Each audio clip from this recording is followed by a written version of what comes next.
Oke, gua udah nonton podcastnya dari awal sampai akhir, dan gua paham apa maksud mereka, baik dari pihak laki-laki maupun perempuan.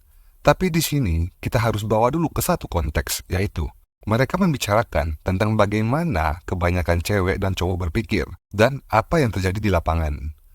Tapi, walaupun ada yang membawa pemikiran pribadi, it's okay lah. Pastinya, banyak pro kontranya. Banyak kejadian di lapangannya yang berbeda. Bahkan sangat jarang kita temukan. Karena tidak banyak cewek yang bisa berpikir kritis dan skeptis seperti Mbak Prilly, Mbak Laras, dan Mbak Firda. Oke, mari kita lihat klipnya dan kita bahas satu-satu. Nggak, menurut gue ya, perempuan tuh nggak pernah minta banyak, nggak yang kayak kalian cowok mikirnya kayak kenapa sih gue udah ngasih kayak gini tapi lu nya aja yang nggak ngeliat, bukan kita nggak ngeliat berarti bukan itu yang kita butuhin gitu loh. Kadang lu tuh terlalu berpikir jauh ke depan gitu, kayak oh maunya mungkin perempuan gue ABCDFG yang terlalu berlebihan, padahal sebenarnya kita sebagai perempuan mintanya tuh yang kecil-kecil aja, keberadaan, waktu. iya, kayak dianggap ada. Betul. Pengakuan simpel-simpel itu. Tapi Setuju memang- di balik layar? Setuju ya? Kita tahu bahwa cewek yang seperti itu ada, tapi tidak banyak, bahkan sangat jarang di zaman sekarang. Dan jawaban seperti itu tidak realistis menurut gua. Karena di zaman sekarang, apalagi karena efek sosial media, banyak wanita yang iri dengan pasangan orang lain.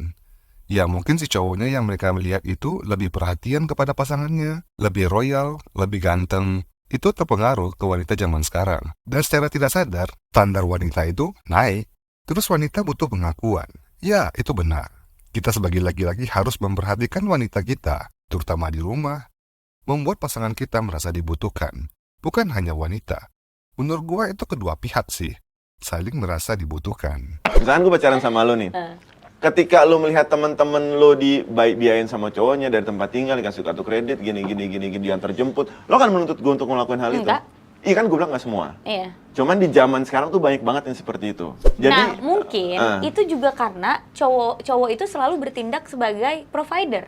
Sekarang kalau misalnya ada cewek yang karir dan uangnya lebih banyak, cowoknya kan insecure juga, tetap cowoknya pengen ngebiayain juga.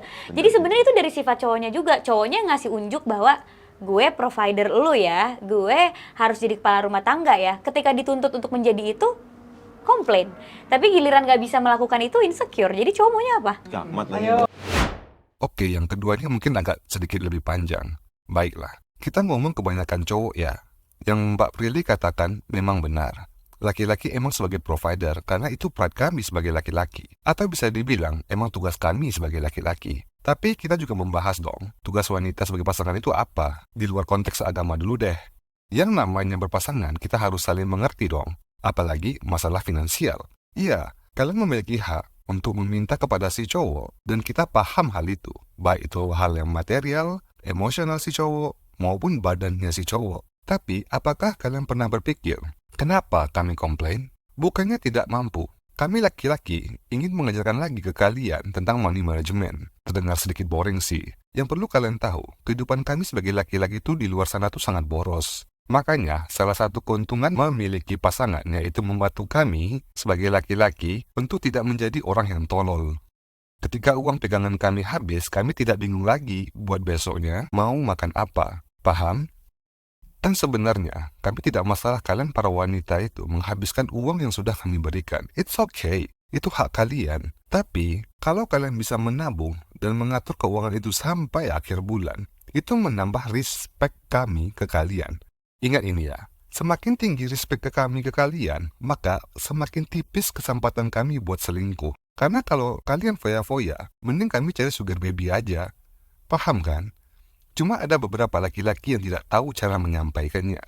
Maka banyak wanita yang tersinggung apabila si cowok bilang, kemana aja duit yang selama ini abang kasih?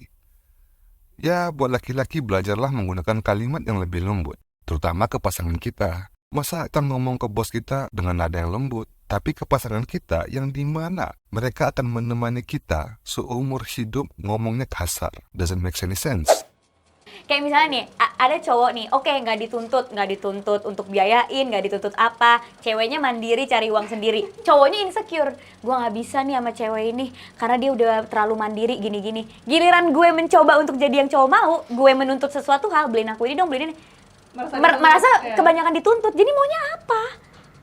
Dan yang ketiga ini, laki-laki insecure dengan pendapatan ceweknya yang lebih gede. Pada umumnya, iya. karena itu dapat menghilangkan posisi kami menjadi seorang leader di rumah tangga. Laki-laki itu seorang pemimpin. Kami harus menjadi pemimpin. Bukannya wanita tidak bisa memimpin, bisa.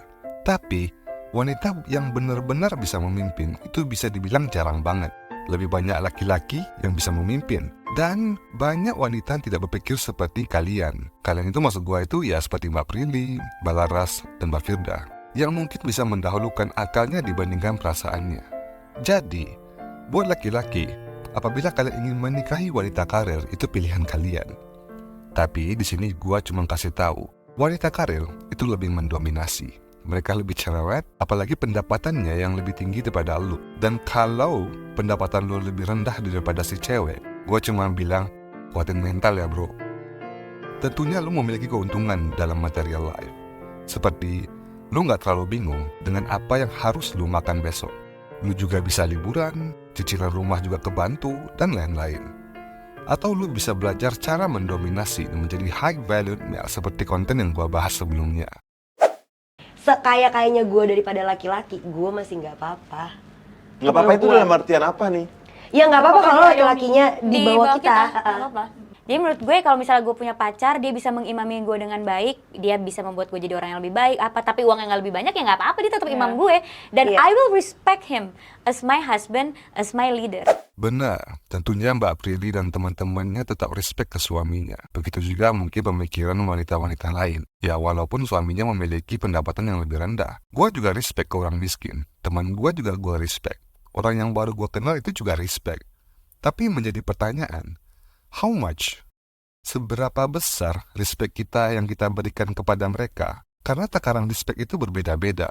Dan gua jamin, respect kepada provider dengan respect ke orang yang berada level yang di bawah kita itu udah pasti jauh berbeda. Kalian paham kan? Karena seberapa respect yang kita berikan terhadap orang itu pengaruhnya cuma dua. Entah itu status dia, atau pengaruh dia terhadap kehidupan kita. Nah, di kejadian ini ingat ya, kita membahas cewek pada umumnya, atau kejadian spesifik. Antar jemput kewajiban, cuman kadang tuh ada teman-teman gue ada yang berlebihan gitu loh. Bayarin, misalkan ngasih uang jajan, apa segala macem. Tahu nggak kenapa itu bisa terjadi sebenarnya? Kenapa? Menurut gue karena dari awal pertamanya si laki-laki itu nge-provide itu, ya kan? Nggak itu ngomong. ya, itu menjadi siklus yang template karena itu terjadi secara berkala. Jadi akhirnya si perempuannya juga kayak, ya udah ntar juga biasanya dia kalau ketemu pasti jemput gue. Akhirnya kita nanya menuntut hal tersebut. Bukan bermaksud menuntut itu dari awal gue minta digituin, tapi dari awal lu pitching ke guanya dengan spek A B C D E F G nih. Itu terjadi secara berkala. Jadi gue pikir itu adalah hal yang wajar, normal. Pendapat gua, itu namanya egois. Lu para wanita ingin enak sendiri.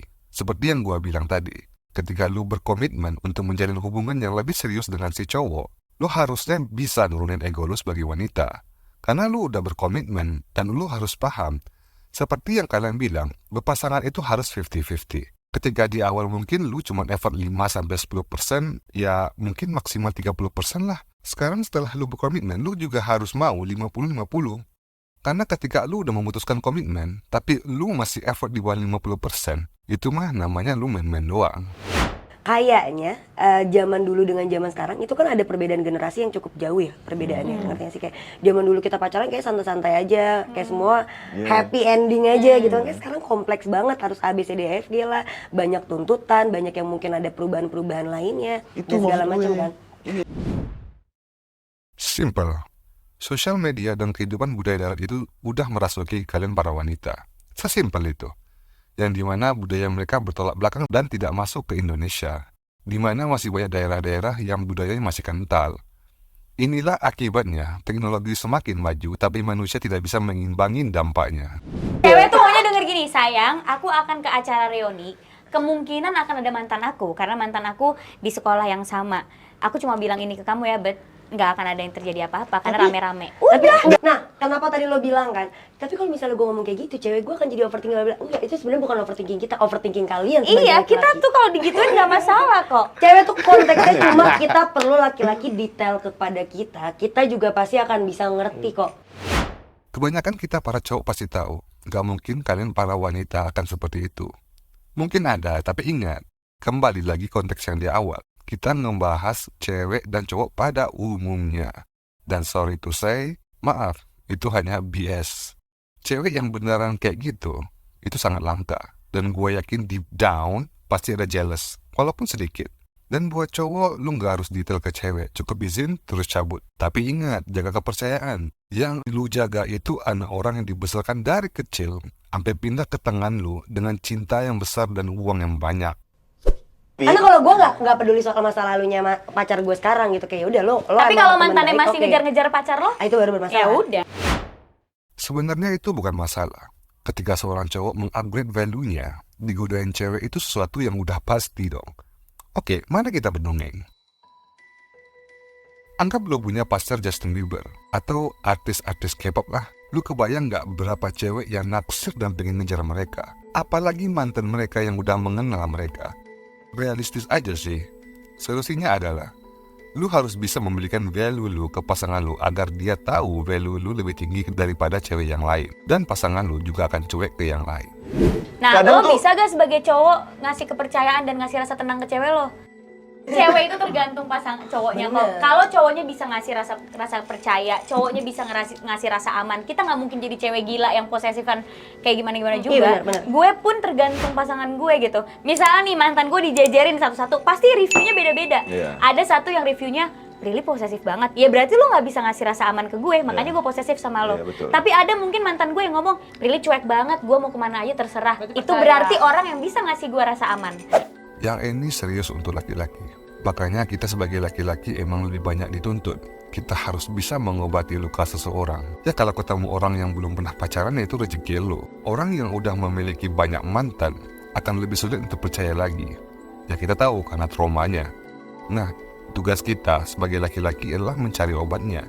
Walaupun kita tahu luka itu meninggalkan bekas. Oke, mari kita simpulkan. Kita ingatkan kembali bahwa yang dibahas dan gua jawab itu general, yaitu kebanyakan cewek dan cowok pada umumnya. Gua di sini bukan menyerang mereka bertiga, tidak. Cuma mereka bertiga bisa dibilang mewakilkan pemikiran wanita lainnya. Dan gua di sini mewakilkan pemikiran gua pribadi yang sesuai dengan realita.